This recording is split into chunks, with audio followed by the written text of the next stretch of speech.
पहला सवाल है, दो लोग हैं ए और बी, गेम खेल रहे हैं और टॉसिंग अ कॉइन थ्राइस, 3 बार वो सिक्के उछालते हैं।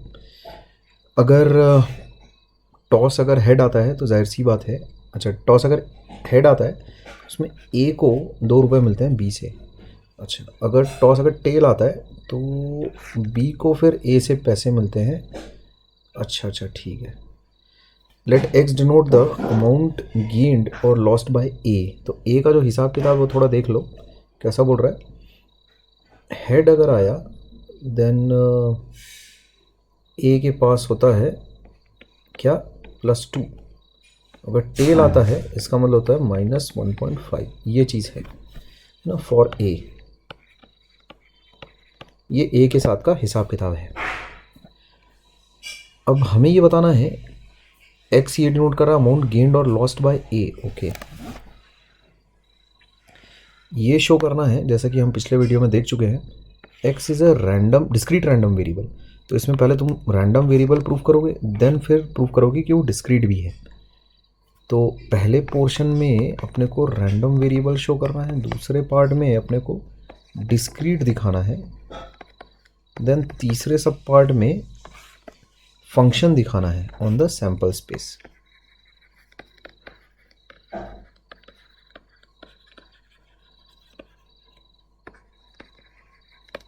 अच्छा, तो एक एक करके काम शुरू करते हैं। सबसे पहले सैंपल स्पेस देखो इसकी कैसी है।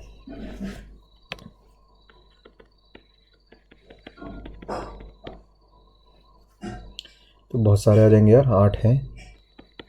2 को पहले फिक्स किया, ठीक। हे ईश्वर,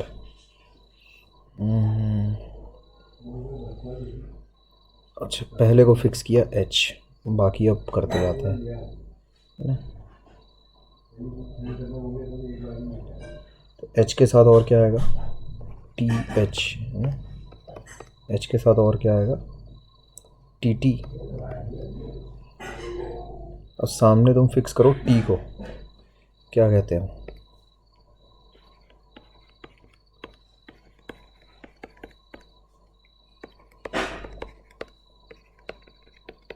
है ना। हो गए 8। अब तुम्हारा अपने लिखने का तरीका तुम खुद समझो, लेकिन 8 होंगे ये मुझे कैसे पता, क्योंकि तुम्हें 3 फिल इन द ब्लैंक्स भरने थे। हर फिल इन द ब्लैंक को भरने का 2 तरीका, तो 2 इंटू 2 इंटू 2 ऐसा। Total number of possible outcomes will be 8। इसके बारे में प्रायर वीडियोस में हम लोग ऑलरेडी अच्छी खासी बातचीत कर चुके हैं कि number of outcomes, possible outcomes कैसे निकालें। बहुत ही सिंपल तरीके से आ जाता है वो। अच्छा, अब एक्स है अमाउंट गेन्ड और लॉस्ट बाय ए। अच्छा जी, तो अब एक्स में अगर इनपुट हम लोग सैंपल स्पेस का ये अगर पॉइंट डालें, है ना, दिस इज आउटकम। तो अगर ये आउटकम है तो इसके करस्पॉन्डिंग जो वैल्यू होगी एक्स की वो कितनी आ जाएगी, तीनों में प्रॉफिट होगा, 3 इंटू 2, तो ये हो गया 6 + 6। ऐसे ही करते करते सबका निकालो ज़रा। HHT में कितना हो जाएगा, और ये भी हो जाएगा HTH, 2H वाले, ये कितना हो जाएगा 2H, है ना, -1.5 इंटू 1, 2.5। अच्छा, फिर देखो HTT और 2 बार T है ना, 2 बार T यानी TTH। इसमें कितना आ जाएगा, 2 बार T है तो 1 बार H है, 2 बार T है तो 3, तो -1। फिर TTT, इसमें तो तीनों में ही घाटा है, 4.5 ऐसा। ये आउटपुट सारे हैं। तो ये बन कैसा रहा है देखो,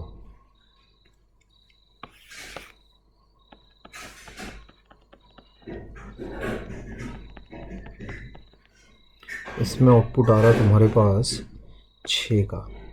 HHT HTH ये दोनों में आउटपुट आ रहा है अपने पास कितना, 2.5 का।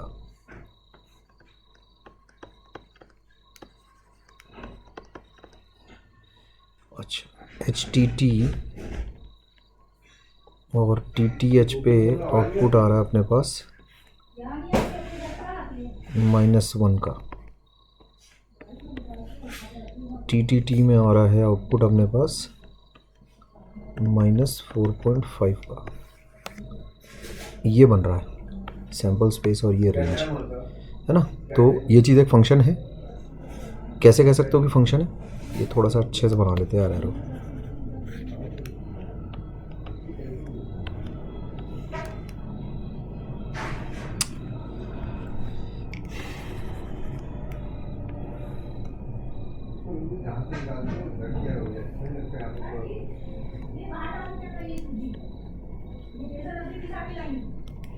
इस तरह के सवाल में कुछ करना नहीं है। यहाँ पर मैं देख सकता हूँ सबसे पहली बात, रैंडम वेरिएबल क्यों है ये, क्योंकि x एक ऐसा नंबर है जिसकी वैल्यू डिपेंड कर रही है आउटकम पर ना। तो सबसे पहला point, x is a number whose value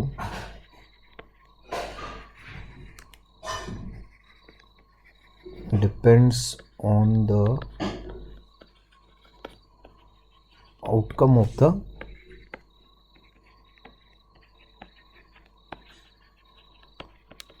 random experiment. Therefore x is a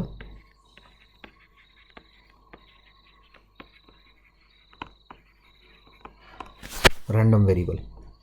discrete है ये हम लोग कैसे कह सकते हैं, सैम्पल स्पेस में तुम्हारे पास 8 ही पॉइंट्स हैं, since the sample space has 8 outcomes, therefore the values of random variable x are countable, hence x is a discrete random variable। अच्छा, तो डिस्क्रीट रैंडम वेरिएबल तक मैं पहुंच चुका हूँ। अब ये कैसे साबित करूँगा कि x is a function on the sample space, तो उसके लिए अपन ऑलरेडी चीज़ें लिख चुके हैं। यहाँ पर ये जो जितनी चीज़ें तुमने लिखी वो ऑलरेडी ये साबित करती कि x इज़ अ फंक्शन। तो यहाँ तुम ऐसा लिखो, since for each possible outcome in sample space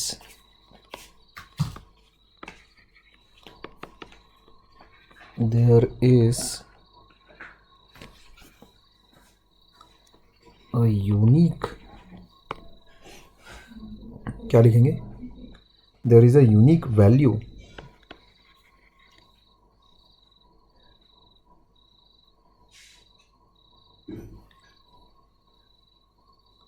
है ना, there is a unique value of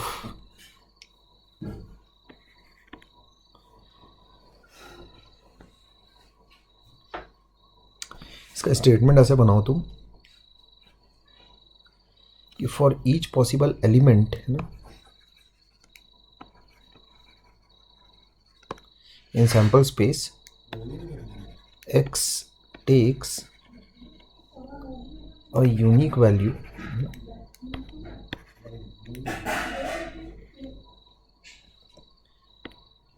therefore x is a function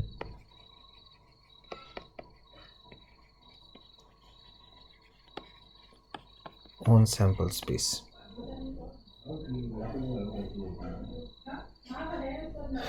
ठीक, तो तीनों ही सब पार्ट्स हम लोगों ने साबित कर लिए। पॉसिबल वैल्यूज़ ऑफ x, ये चारों के चारों हो जाएंगी तुम्हारे पास, ये 6, 2.5, -1, -4.5 ऐसा।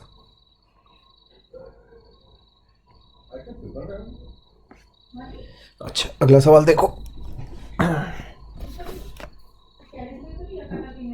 लिखा है एक बैग में एक रेड और 2 ग्रीन बॉल्स हैं।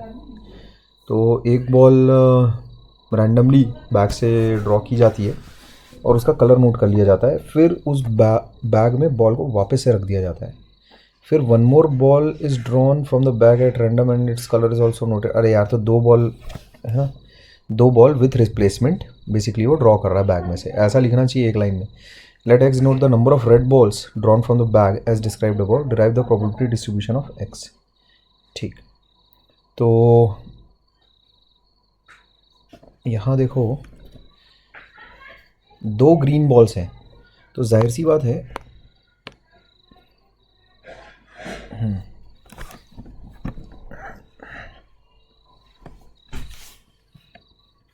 सैंपल स्पेस कैसा दिखाई देगा। 3 बार ड्रॉ किया, 2 ग्रीन बॉल्स हैं। अब दोनों ग्रीन बॉल्स अलग अलग हैं कि सेम है, तो मैं अलग अलग लेकर चल रहा हूँ। तो कुछ ऐसा बनेगा, और G1 G2 6 पॉसिबल केसेस आएंगे तुम्हारे पास। अच्छा, 2 ही बार ड्रॉ कर रहा है ना, ठीक है ठीक। तो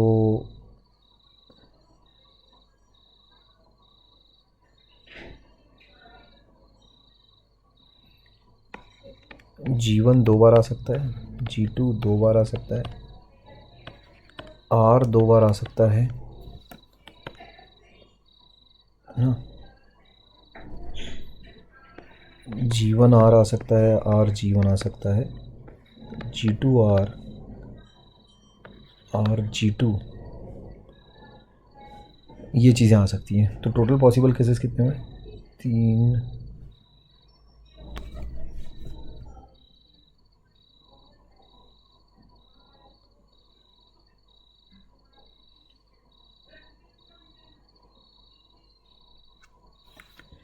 G1 G2 भी तो आ सकता है, और G2 G1 भी आ सकता है। काउंटिंग करो अब ज़रा, 1 2 3 4 5 6 7 8 9 पॉसिबल केसेस हैं। 9 लिख लेते हैं भाई, बस अब तो कुछ नहीं है। एक्स क्या है, नंबर ऑफ रेड बॉल्स,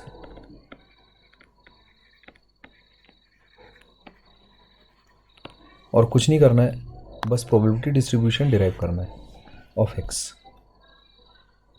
तो एक्स की पॉसिबल वैल्यूज़ क्या क्या रहेंगी।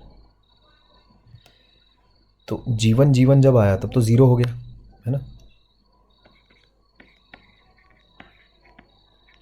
G1 पे भी 0 हो गया, G2 पे भी 0 हो गया, बहुत सारों पे 0 है यार। G1 G2 पे भी 0 होगा, G2 G1 पे भी 0 होगा। अच्छा, 4 तो यहीं नहीं पड़ गए। अब आते हैं RR पे, ये हो गया 2। इसके बाद आओ G1 R G2 R R G1 R G2, ये सब पे हो गया 1। कितने हो गए पॉसिबल केसेस, ये कितने हो गए केसेस, 4 4 8, और ये हो गया 1, यानी कि 9 हो गया टोटल। अच्छा, तो x की पॉसिबल वैल्यूज़ हैं 0 1 या 2। तो टेबल जब बनाओगे तो ये हो जाता है मस्त।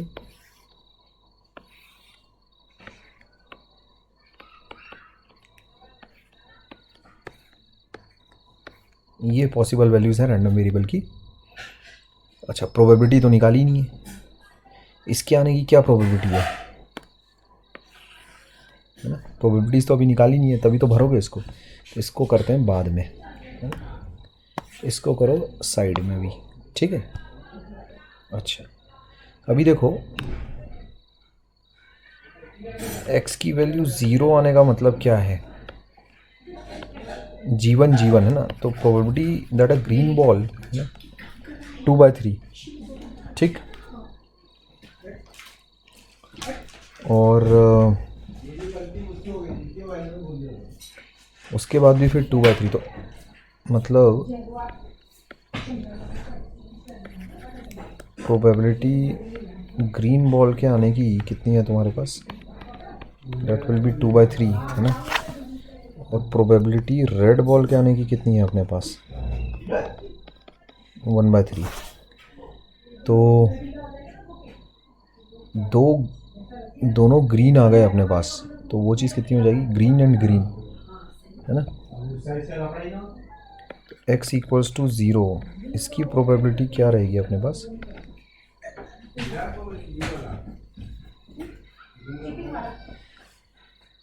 दो ग्रीन आ गए, ठीक। तो 2/3 मल्टीप्लाइड बाय 2/3 है ना, दो, इसका मतलब क्या है, ग्रीन एंड ग्रीन, ये हो गया ना इसका मतलब। तो ये चीज़ कैसी होती है, green multiplied by probability of green, ऐसा, ठीक। प्रोबेबिलिटी के बारे में थोड़ी सी चीज़ें तुम समझ लो। अच्छा, पहले सवाल करके दिखा देता हूँ, उसके बाद फिर वो बता दूंगा मैं रूल्स। एंड जब भी कभी एसोसिएटेड रहेगा, है ना, तब उसका मतलब होगा मल्टीप्लिकेशन, ध्यान रखना।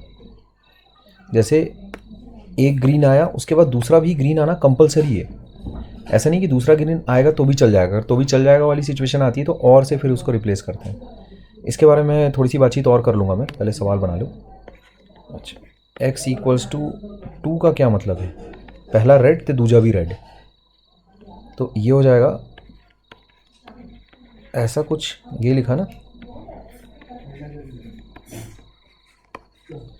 मतलब क्या हो गया, पहला रेड आया फिर दूसरा भी रेड आ गया, इसका मतलब होता है 1/3 फिर से 1/3, ये चीज़ हो गई 1/9, ये हो गया 4/9, 2/3 इंटू 2/3 इज 4/9। अच्छा, x इक्वल्स टू 1, ये हो गया अपने पास।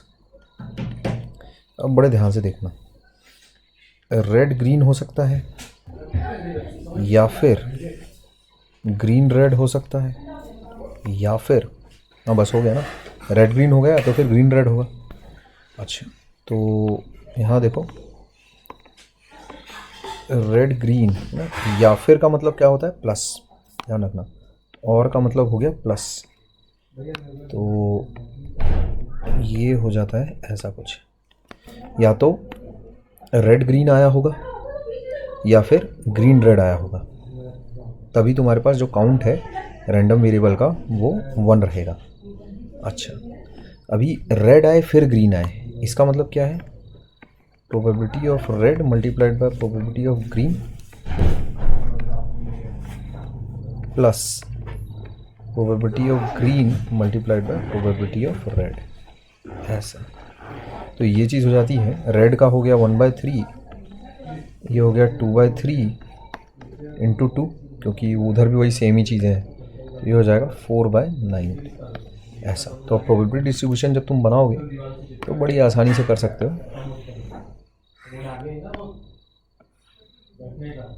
ये ऐसा हो जाएगा।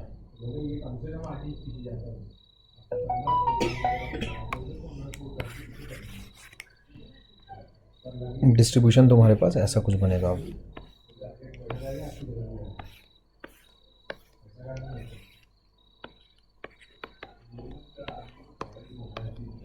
है ना। 0 पे कितनी आ रही है प्रोबेबिलिटी, 4/9, इधर हो गया 2 बाय कितना, 1/9। अच्छा,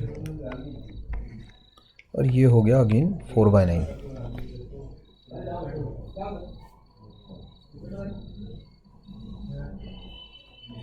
दोनों रेड पे 1/9 है ना, ये है 4/9।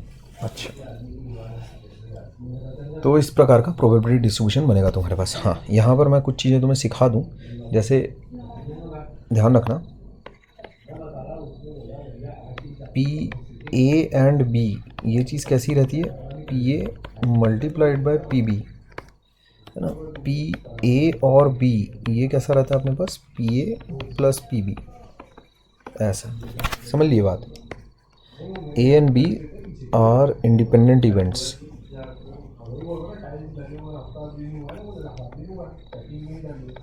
ठीक। तो ए और बी इंडिपेंडेंट इवेंट्स है, इसका मतलब क्या होता है कि ए का बी से कोई वास्ता नहीं है, है ना। ए का बी से कोई वास्ता नहीं है, मतलब ए के होने नहीं होने से बी को कोई फ़र्क नहीं पड़ रहा। जैसे कि फॉर एग्ज़ाम्पल अगर मान लेते हैं तुम्हारे पास 52 पत्ते हैं, तुम उसमें एक पत्ता उठाते हो, तो वो इक्का आ रहा है या नहीं आ रहा है, ठीक है क्या। जैसे लेट से उसको तुमने नोट डाउन कर लिया, अब उसको तुमने वापस से रखा एंड देन उसके बाद फिर तुमने एक और बार पत्ता उठाया, तो दूसरी बार में है ना, जैसे ये पहला इवेंट हो गया तुम्हारा पहली बार पत्ता उठाना, दूसरा इवेंट हो गया तुम्हारा दूसरी बार पत्ता उठाना। तो अगर तुम रिप्लेसमेंट अगर कर देते हो, दूसरी बार वाला जो पत्ता है उसको अगर तुम वापस से रख देते हो अंदर ही उसी डेक ऑफ कार्ड्स में, तो ये दोनों इवेंट्स कैसा है, इंडिपेंडेंट इवेंट्स है। मतलब पहली बार में इक्का आया या नहीं आया इस बात का अगली बार में इक्का आया या नहीं आया ऐसे कोई वास्ता नहीं है। लेकिन अगर मान लेते हैं तुमने वो पत्ता अपने हाथ में रखा हुआ रहता, तो अगली बार इक्का आया या नहीं आया उसकी प्रोबेबिलिटी कम हो जाती। इक्के कितने हैं तुम्हारे पास टोटल, 4, सॉरी कितने हैं, 13, ठीक। तो पहली बार में प्रोबेबिलिटी रहती तुम्हारी 13/52 यानी 1/4। दूसरी बार में तुम्हारी प्रोबेबिलिटी 12/52 रहेगी, क्योंकि अपने को पता नहीं है ना कि एक अच्छा दूसरी बार में तुम्हारी प्रोबेबिलिटी कितनी रहेगी, दूसरी बार में प्रोबेबिलिटी रहेगी कितनी, टोटल नंबर ऑफ जो कार्ड्स हैं वो अभी एक कम हो गया है, तो वो रहेगी 13/51। एक पत्ता कम हो गया ना, टोटल पत्ते कितने हैं अपने पास, टोटल जो तुम्हारे पास इक्के हैं वो 13 थे, ठीक। तो उसमें अगली बार में अगर तुम देखोगे कि उसकी प्रोबेबिलिटी कितनी है ना। अच्छा दूसरी बार वाला प्रोबेबिलिटी तुम ऐसा निकाल नहीं सकते, जैसे अगर एक पत्ता तुमने खींच लिया है और उसके बाद फिर तुम बोल रहे हो कि अब उसमें इक्के की कितनी प्रोबेबिलिटी निकालोगे, तो वो 13 और वो 51 ये सब मत करो अगली बार में। लेकिन प्रोबेबिलिटी अफेक्ट हो गई ना, क्योंकि नंबर ऑफ कार्ड्स तुमने चेंज कर दिए, ठीक। और जो पत्ता निकाल लिया है उसमें हो सकता है इक्का हो सकता है ना हो, तो प्रोबेबिलिटी अफेक्ट हो गई है। तो पहली बार में इक्का आने की प्रोबेबिलिटी और दूसरी बार में इक्का आने की प्रोबेबिलिटी दोनों डिफरेंट रहेंगी, ठीक। तो वो फिर इंडिपेंडेंट इवेंट्स नहीं है। लेकिन अगर तुम रिप्लेसमेंट अगर कर रहे हो, जो कार्ड तुमने उठाया था वापस से अगर तुम उसको रख देते हो, तब फिर तो सिचुएशन वैसी की वैसी सेम टू सेम बनी हुई है। तो ए और बी, ध्यान रखना इंडिपेंडेंट इवेंट्स बोलने का मतलब ये है कि ए के होने नहीं होने से बी को कोई फ़र्क नहीं पड़ता कि हो रहा है कि नहीं हो रहा है ऐसा, और बी के होने नहीं होने से ए को कोई फ़र्क नहीं पड़ता। तब तुम ये नियम लगा सकते हो, ठीक। अच्छा तो अगला सवाल देखते हैं, कार्ड्स वाला ही आ गया है। 2 cards are drawn with replacement, मतलब एक पत्ता उठाया फिर उसको रख दिया नोट करके, फिर देन उसके बाद दूसरी पत्ता उठाया फिर उसको वापस से रख दिया। Find the probability distribution of the number of aces.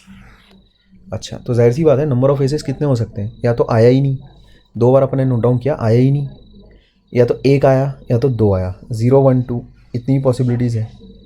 अच्छा तो अपने पास जो डिस्ट्रीब्यूशन का जो चार्ट बनेगा वो इस प्रकार का बनेगा कुछ।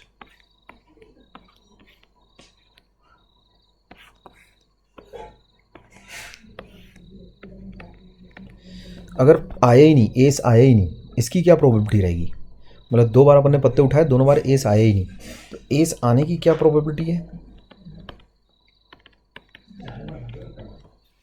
तो नहीं आने की क्या प्रोबेबिलिटी है। तेरा अगर तुम हटा देते हो,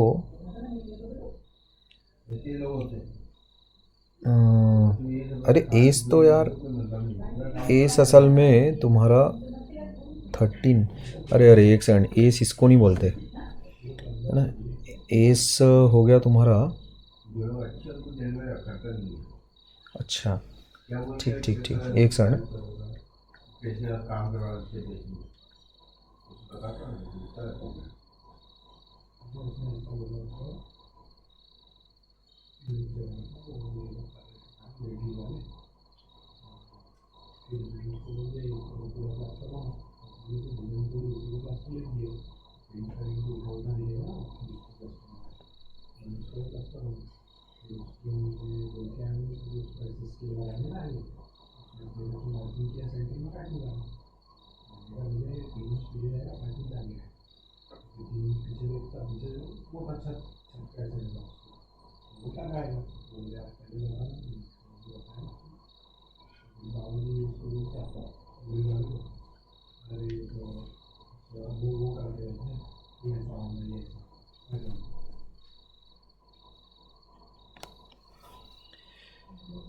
एस होता है तुम्हारा ब्लैक हार्ट, ठीक है।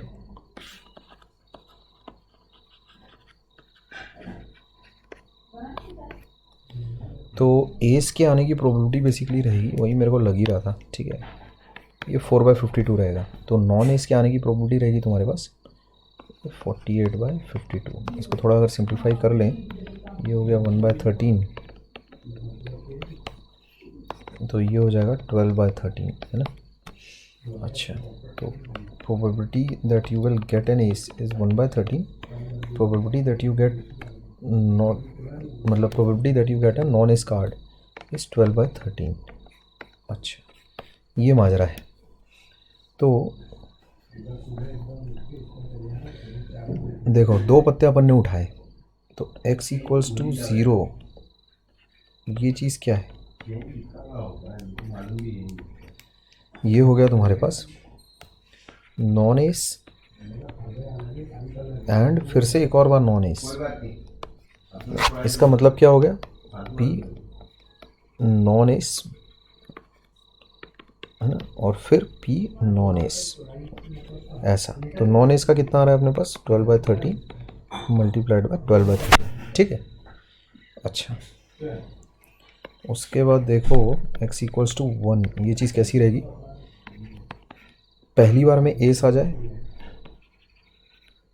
दूसरी बार में नॉन एस आ जाए, या फिर पहली बार में नॉन एस आ जाए और दूसरी बार में एस आ जाए। तो ये क्या हो जाएगा,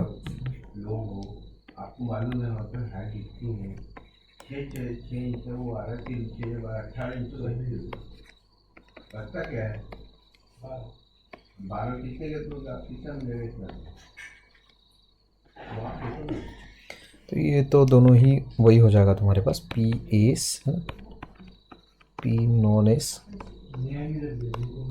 ये इसका डबल कर लो, है ना। कितना हो जाएगा, ये एस का हो गया 1/13, इसका हो गया 12/13 मल्टीप्लाइड बाय 2, ये चीज़ हो जाती है 24/169, ठीक। अच्छा,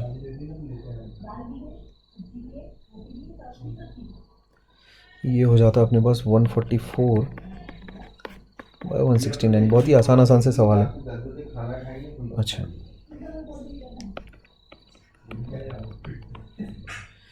x इक्वल टू 2 का मतलब हो गया तुम्हारे पास दोनों ही में एस आ गया,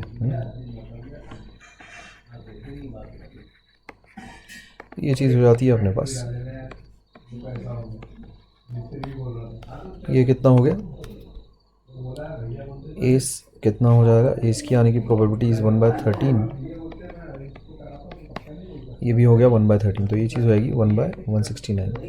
बस अब इसको भर लो, इस टेबल को फटाफट। 0 पर तुम्हारी वैल्यू आ रही है 144/169, 1 पर हो गया तुम्हारे पास 24/169, और 2 पर हो जाएगा अपने पास 1/169। ये चीज़ देखो, इसका मतलब क्या होता है, स्मॉल x, ऐसा ध्यान रखना। This is value of random variable, है ना, ठीक है। अच्छा, अगले सवाल की तरफ बढ़ते हैं फटाफट। पीछे की बैकग्राउंड नॉइस को ऑब्वियसली अवॉइड करना है। A fair die is thrown, ठीक है, डाई मतलब वही 1 2 3 4 5 6। Let x denote the number of factors, ये क्या है, x denote the number of factors of the number on the upper face, ठीक है भाई। Find the probability distribution of x. अच्छा, जैसे ऊपर अगर 1 आया तो 1 का तो एक ही फैक्टर है 1। सैम्पल स्पेस क्या है तुम्हारे पास, सैम्पल स्पेस इज 1 2 3 4 5 6। अच्छा, और 1 का कितने फैक्टर हो गए, 1। 2 के कितने फैक्टर हो गए, 1 2, है ना, यानी 2। 3 के 1 3, है ना, तो यानी 2। 4 के कितने फैक्टर्स हो गए, 1 2 4, यानी कि 3। 5 के कितने फैक्टर्स हो गए, 1 5, 2 प्राइम नंबर है ना, 2 फैक्टर्स होंगे। 6 के हो गए 1 2 3 6, यानी कि 4, ठीक। अच्छा, तो पहली बात, प्रोबेबिलिटी है ना, 1 आने की क्या रहेगी तुम्हारे पास? x क्या है? Number of factors of the number on the upper face. ठीक, तो x इक्वल्स टू 1 मतलब कैसा हो गया तुम्हारे पास? 1। तो 1 तो तभी होगा जब तुम्हारे पास 1 आएगा। तो 1 आने की प्रोबेबिलिटी कितनी है? 1 आने की प्रोबेबिलिटी है 1/6, है कि नहीं? ये चीज़ हो जाएगी अपने पास, ये है ना, ये चीज़ कितनी हो जाएगी? 1/6। अच्छा, तो दो वाला, दो किस किस के फैक्टर्स हैं यार? जितने भी प्राइम नंबर्स होंगे, 2, 3 या फिर 5, ऐसा ना। इस चीज़ का मतलब क्या होगा तुम्हारे पास? इसका मतलब ये होगा कि that the number appearing on top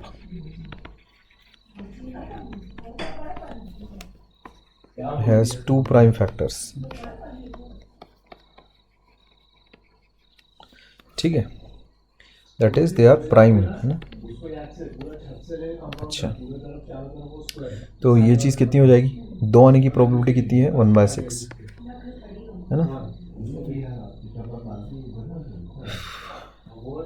अरे यार, हाँ, x इक्वल टू 2 मतलब 2, 3 या फिर 5 आ जाए तो 3 नंबर्स अपने को चाहिए, तीनों फेवरेबल हैं, तो 3/6 ये अपनी प्रोबेबिलिटी हो गई, बराबर हाफ।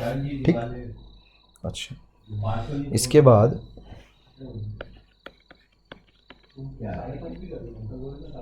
तीन, है ना, 3 फैक्टर वाला तो एक ही नंबर है, 4। तो ये चीज़ कितनी हो जाएगी? 4 के आने की प्रोबेबिलिटी तो है 1/6। अच्छा, और कौन कौन सी वैल्यूज़ है अपने पास यार? 1, 2, 3 और 4, 3 हो गया 4। 4 फैक्टर्स वाले कौन से नंबर है अपने पास? 4 फैक्टर्स वाले कौन कौन से नंबर हैं अपने पास? 4 फैक्टर्स वाले नंबर एक ही है अगेन, है ना, 6। तो इस चीज़ की प्रोबेबिलिटी, 6 के आने की प्रोबेबिलिटी हो जाएगी अगेन 1/6। ठीक, तो प्रोबेबिलिटी डिस्ट्रीब्यूशन कैसे बनाओगे?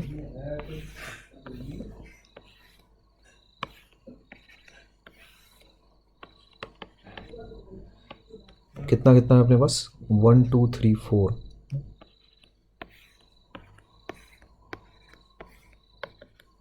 और प्रोबेबिलिटीज कितनी कितनी आई है? 1/6, पूरा ही 1/6 है, एक 1/2 है।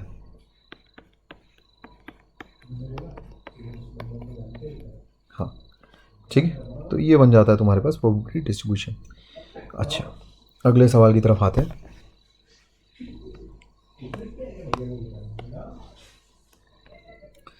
बोल रहा है प्रोबेबिलिटी डिस्ट्रीब्यूशन निकालना है आपको of the number of doublets, है ना, in 3 throws of a pair of dice.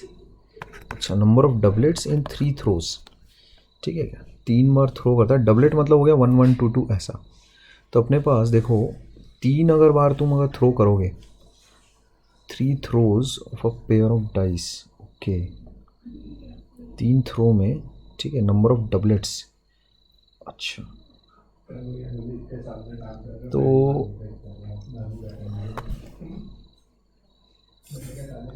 Doublet के आने की प्रोबेबिलिटी कितनी है? तुम्हारे पास टोटल जो सैंपल स्पेस है वो है ऐसा कुछ,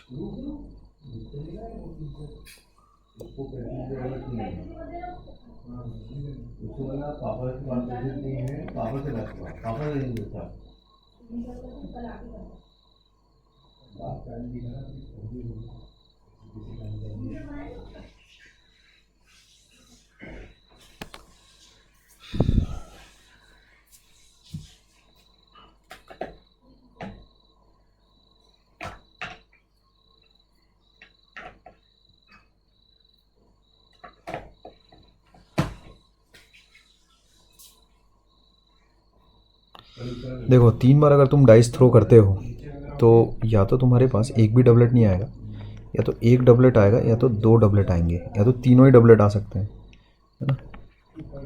अच्छा, तो अभी एक भी डबलेट अगर नहीं आया, इस बात की क्या प्रोबेबिलिटी रहेगी, है ना। तो देखो, डबलेट आएगा इस बात की ये प्रोबेबिलिटी रहेगी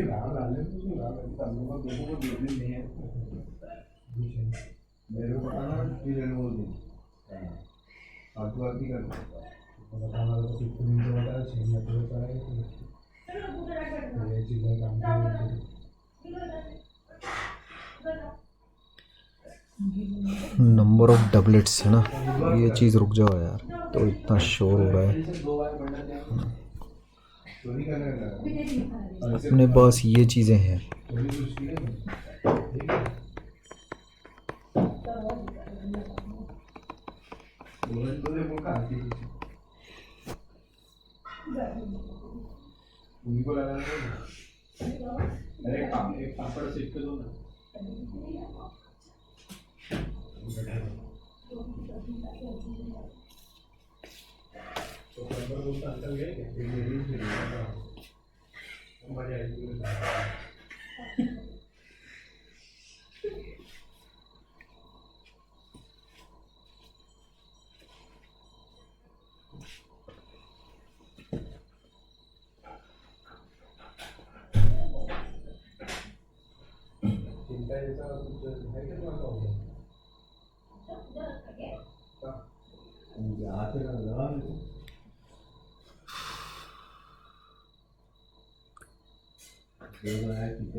ठीक है, देखो, these are the possible number of veg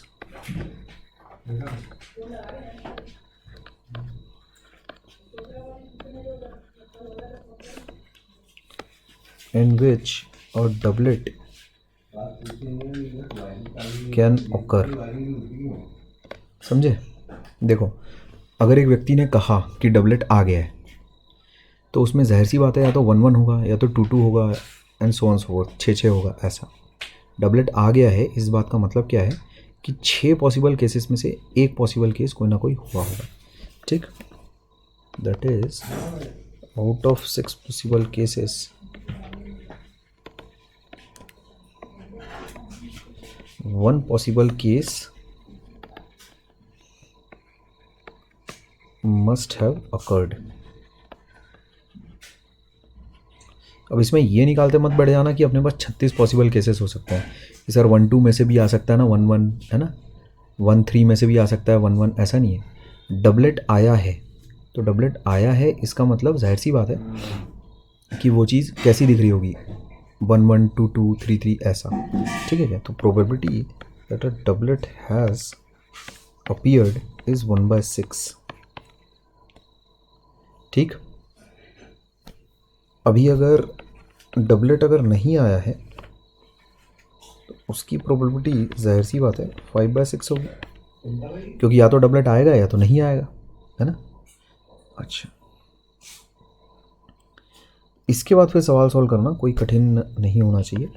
उसमें तुम्हारे पास x=0 का मतलब हो गया कि डबलेट है ही नहीं ना। 3 थ्रो अपन ने मारे, तीनों में कोई डबलेट आया ही नहीं। तो पहली बार में भी नहीं आया डबलेट, है ना, दूसरी बार में भी नहीं आया, उसको एनडी लिख देता हूँ मैं, नो डबलेट, है ना, and again no doublet and again no doublet, ऐसा। तो ये चीज़ कितनी हो जाएगी, no doublet times 3, no doublet no doublet no doublet, अच्छा नो डबलेट का क्यूब हो जाएगा फिर ये तो ये चीज़ कितनी हो जाती है, 5/6 का क्यूब। अच्छा, x=1, इसका मतलब क्या है, एक डबलेट आया है। तो एक डबलेट कैसे आ सकता है, देखो ये ऐसे हो सकता है, पहली बार में डबलेट आ गया हो एंड देन दूसरी बार में नो डबलेट आया, ऐसा। अब इसको लिखें कैसे?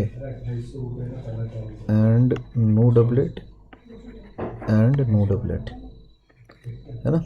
या फिर इसमें तो और केसेस बनेंगे यार काफ़ी सारे, no doublet and doublet and no doublet, ऐसा ऐसा। या फिर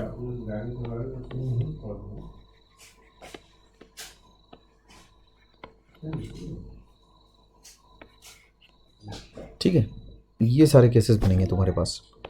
तो ये चीज़ देखो कुछ इस प्रकार की आएगी, उसको मैं डायरेक्ट इवेलुएट करके लिख रहा हूँ।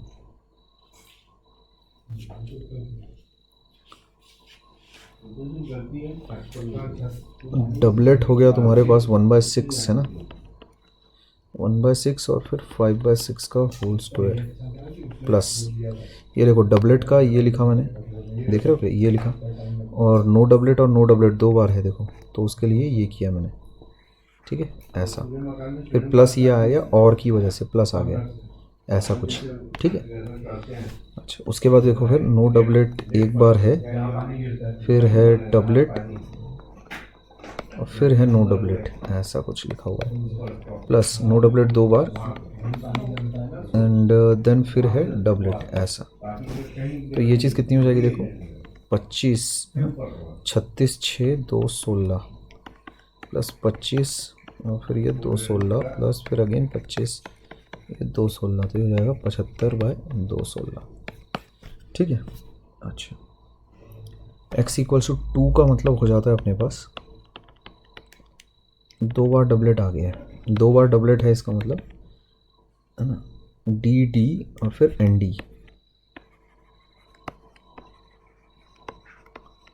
ऐसा कुछ। इसमें भी अगेन 3 केसेस बन जाएंगे तुम्हारे पास,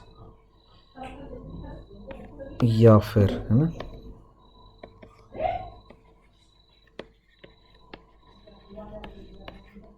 ऐसा कुछ, और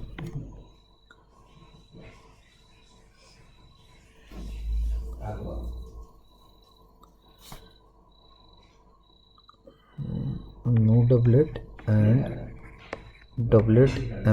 डबलेट ऐसा कुछ, ठीक। तो इसको डायरेक्टली लिख रहा हूँ मैं, डबलेट कितना हो गया तुम्हारे पास, ये हो जाता है 1/6 का स्क्वायर 5/6, है ना। डबलेट देखो दो बार, ये हो गया ऐसा, फिर ये हो गया नो डबलेट, ये ऐसा, और के बजाय लिखो तुम प्लस साइन, ये हो जाएगा ऐसा, ठीक। एंड देन फिर उसके बाद डबलेट का कितना अपने पास 1/6, फिर ये हो गया 5/6, फिर again 1/6 plus no doublet and फिर डबलेट, तो ये हो जाएगा 5/6 डबलेट, ये ऐसा। तो ये चीज़ कितनी हो जाएगी, 5/216, again 5/216 plus again 5/216, this is 15/216, ठीक है। अच्छा, तीनों के तीनों डबलेट आ गए, ये तो काफ़ी आसान सा केस है ना? इसका मतलब हो गया डबलेट एंड डबलेट, ठीक। तो ये चीज़ हो जाएगी 1/6 का क्यूब 1/216, ठीक। तो प्रोबेबिलिटी डिस्ट्रीब्यूशन जैसे तुम इसका बनाओगे कुछ इस प्रकार आ जाएगा,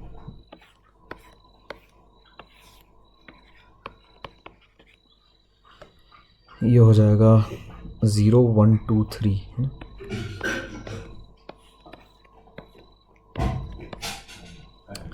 ज़ीरो पे इसका हो जाएगा 125/216,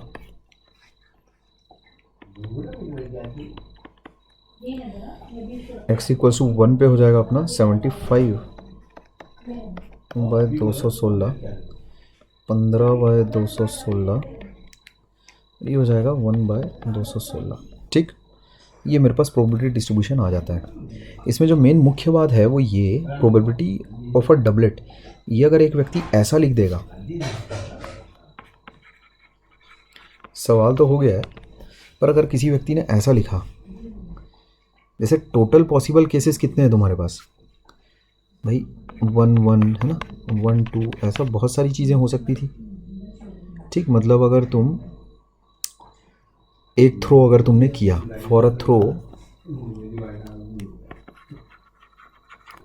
ऑफ 2 डाइस, तो उसमें पॉसिबिलिटीज़ तो ये सारी हैं।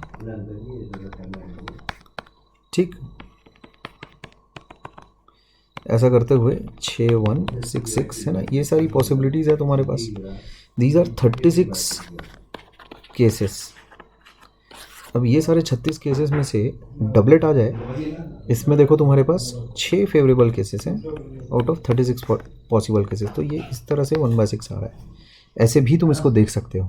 ठीक है, अगर ये नहीं जम रहा है, ये वाला अगर नहीं जम रहा है कि 6 में 1, ये अगर नहीं जम रहा है, तो तुम ऐसे भी कर सकते हो इसको। ठीक है, दिस इज गुड। ठीक, अच्छा, तो ये x की पॉसिबल वैल्यूज़ हो सकती हैं, है ना। अच्छा, आगे बढ़ते हैं अगले सवाल की तरफ। प्रोबेबिलिटी डिस्ट्रीब्यूशन तुम्हें दे रखा है, ये सबसे इम्पोर्टेंट सवाल है ये, क्योंकि हर साल आता ही है।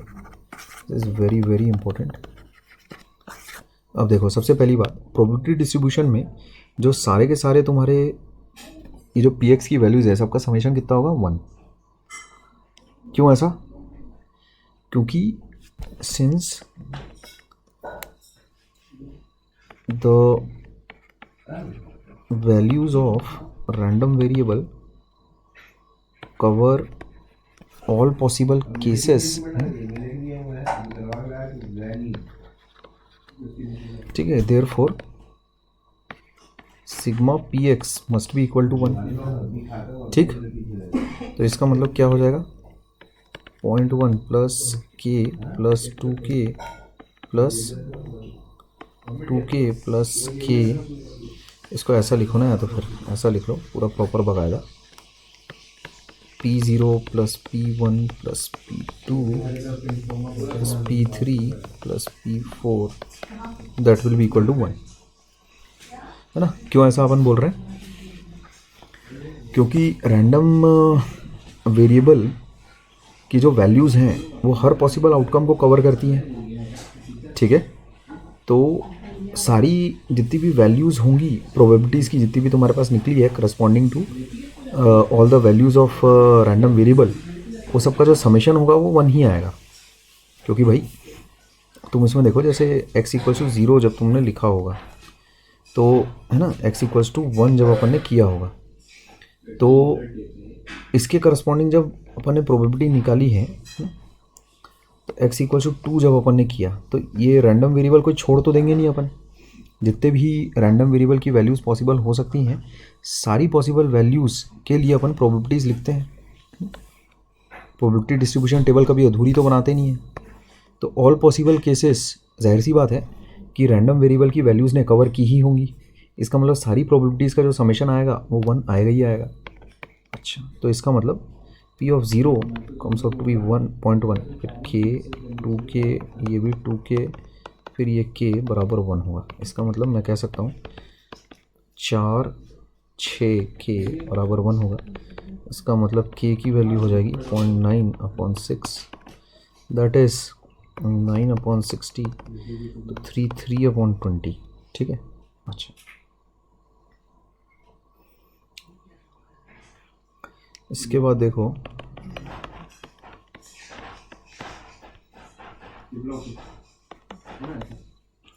x < 2, इसका मतलब क्या हो गया,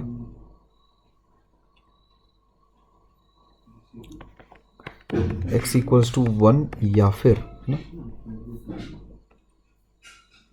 x = 0। ठीक है, <2 है ना, और x = 0, दोनों चलेंगे। और का क्या मतलब होता है ये अपने को भली भांति पता है, x = 1 या फिर x = 0 ऐसा। तो x = 1 कितना है, k, और 0.1।